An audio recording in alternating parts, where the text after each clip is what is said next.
बिस्मिल्लाहिर्रहमानिर्रहीम। Dear student, अस्सलाम वालेकुम। आज हमारा टॉपिक है डिस्प्लेसमेंट टाइम ग्राफ। इससे पहले वीडियो के अंदर हमने डिस्टेंस टाइम ग्राफ डिस्कस किया है। याद रहे कि डिस्टेंस टाइम ग्राफ स्पीड को एक्सप्रेस कर रहा होता है और जब डिस्प्लेसमेंट टाइम ग्राफ लिया जाता है तो वेलोसिटी को एक्सप्रेस कर रहा होता है। जिस तरह पहले क्लियर कराया है कि जब ग्राफ दो फिजिकल क्वांटिटीज़ के दरमियान बनाया जाता है तो वो दो क्वांटिटीज़ जो होती हैं उनको हम वेरिएबल कहते हैं। एक वो वेरिएबल है जिसकी हम खुद सिलेक्शन करते हैं, 1 2 3 कुछ भी ले सकते हैं, वो इंडिपेंडेंट वेरिएबल होता है, यानी कि आज़ाद मुतगैर होता है। और दूसरा वो होता है जो पहले आज़ाद मुतगैर के ताबे रह जाता है, उसके मुताबिक चेंज होता है, उसे हम डिपेंडेंट वेरिएबल कहते हैं। अगर ग्राफ बनाया जाए तो उसमें ये दोनों वेरिएबल कैसे हम सेट करेंगे। ग्राफ के अंदर एक लॉन्ग एक्सिस होता है और एक लॉन्ग वाई एक्सिस होता है। अलॉन्ग एक्सिस हम इंडिपेंडेंट वेरिएबल यूज़ करते हैं और लॉन्ग वाई एक्सिस हम डिपेंडेंट वेरिएबल यूज़ करते हैं। अब डिस्प्लेसमेंट टाइम ग्राफ को देखा जाए तो टाइम जो है वो इंडिपेंडेंट है, वो तो चेंज अपनी मर्जी से होता रहता है, उसको हम आप खुद चेंज नहीं करेंगे। इसलिए डिस्प्लेसमेंट जो है वो टाइम के मुताबिक चेंज होता है। ज़्यादा डिस्प्लेसमेंट जो है वो आपका डिपेंडेंट वेरिएबल है। ज़्यादा डिपेंडेंट वेरिएबल को अलॉन्ग वाई एक्सिस और डिपेंडेंट वेरिएबल को अलॉन्ग वाई एक्सिस। इस लिहाज से डिस्प्लेसमेंट जो है वो अलॉन्ग वाई एक्सिस होगा और टाइम अलॉन्ग एक्स एक्सिस होगा, क्योंकि ये इंडिपेंडेंट वेरिएबल है और ये डिपेंडेंट वेरिएबल है। अगर इनके नंबरिंग की जाए, यहाँ पे दोनों के कोऑर्डिनेट्स 0 आते हैं, यहाँ पे 5,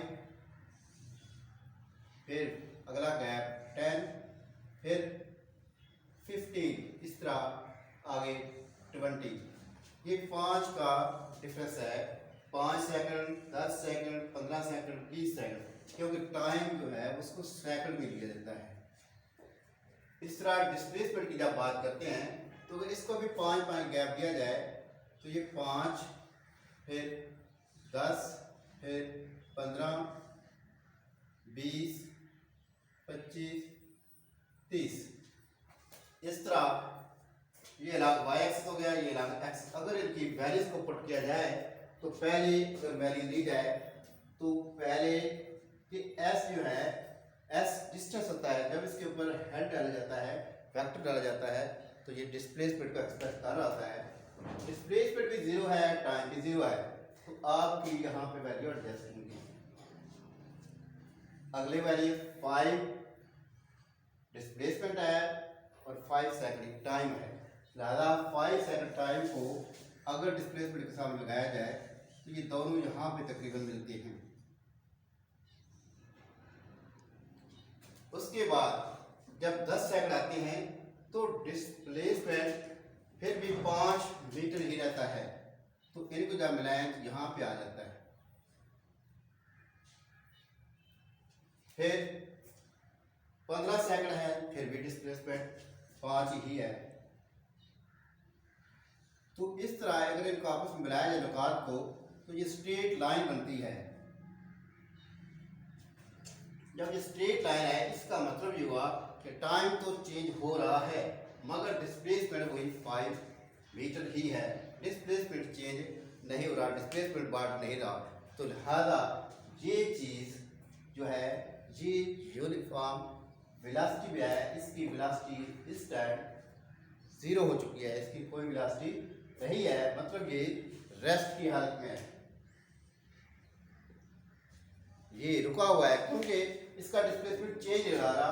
पहले 5 सेकंड तक उसने 5 मीटर फासला तय किया है, उसके बाद टाइम बढ़ रहा है मगर वो चीज़ रुकी हुई है। इस ग्राफ से पता चलता है इन वैल्यूज को लेते हुए ये रेस्ट की आइडेंटिफिकेशन करते हैं, ये रेस्ट को एक्सप्रेस कर रही होती है। अब आगे चलते हैं अगले ग्राफ के लिए। अगले ग्राफ में वैल्यूज पुट की जाए तो 0 0 है, फिर 5 के ऊपर 5 है, ये आपस में मिल जाएंगी, फिर 10 पे 15 है, ये 10 है और ये 15 है, फिर 15 में 25 है, 15 इधर 25 यहाँ पे आ जाता है। तो इनको अगर इस तरह आपस में मिला भी दिया जाए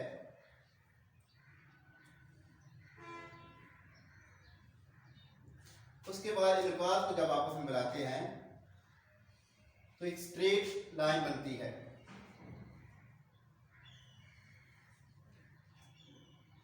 ये स्ट्रेट लाइन जो है इस तरह ऊपर जा रही है, एक कर्व है, क्रॉस बन चुकी है सीधी।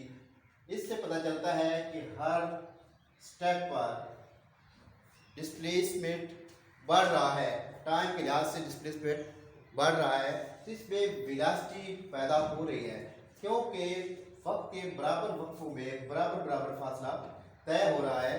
पहले में 5 है, फिर 15 है, फिर 25 है। अब यहाँ से आगे यूनिफॉर्म है, लिहाजा यहाँ पे ये 10 होना चाहिए था वैल्यूज की, या ये 5 है तो ये 10 के बाद 10 होना चाहिए, ये 15 होना चाहिए इसका, 5 10 15, 5 10 15। अब ये वैल्यूज टाइम के लिहाज से डिस्प्लेसमेंट बराबर बराबर चेंज हो रहा है, ये यूनिफॉर्म वेलोसिटी है। यूनिफॉर्म वेलोसिटी को एक्सप्रेस कर रहा है।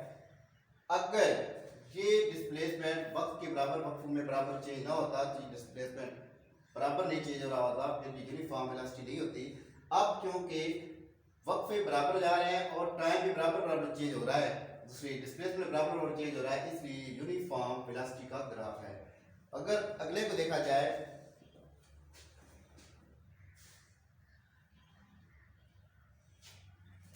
उसकी वैल्यूज पुट करें, 5 के ऊपर 5 है, उसके बाद 10 है,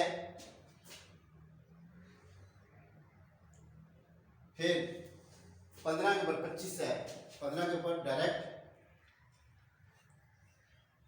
25 हो चुका है,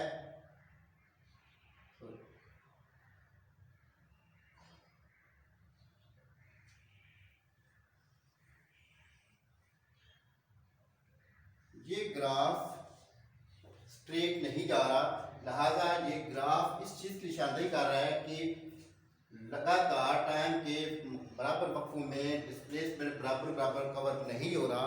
और शुरू में 5 का वक्फा है, फिर 5 के बाद 10 का है, 10 के बाद आगे 15 का वक्फा हो गया। वक्फे इसके डिस्प्लेसमेंट डिस्टेंस के साथ टाइम के साथ साथ बराबर चेंज नहीं हो रहा, लिहाजा ये ग्राफ बिल्कुल डायरेक्ट नहीं जा रहा, लिहाजा ये वेरिएबल वेलोसिटी को एक्सप्रेस कर रहा है। इस तरह डिस्प्लेसमेंट वेलोसिटी ग्राफ के लिए होता है, डिस्टेंस जो कल पड़ा है वो स्पीड के लिए है। नेक्स्ट जो होगा वो हम वेलोसिटी टाइम ग्राफ बनाएंगे जो एक्सेलरेशन के लिए होगा। इस टॉपिक में हम सिर्फ डिस्प्लेसमेंट और टाइम का कंसेप्ट देंगे। ज़्यादा पहली वैल्यू रेस्ट के लिए है, दूसरी यूनिफॉर्म वेलोसिटी के लिए है और तीसरी वेरिएबल वेलोसिटी के लिए है। ठीक है, क्योंकि वेलोसिटी एक वेक्टर मिकदार है और डिस्प्लेसमेंट भी एक वेक्टर मिकदार है। कल जो आपने पढ़ा है वो डिस्टेंस था, डिस्टेंस स्केलर थे, ज़्यादा स्पीड भी स्केलर थी, आज ये वेक्टर क्वांटिटी का ग्राफ था। उम्मीद करते हैं आप इसको क्लियर कर चुके हो।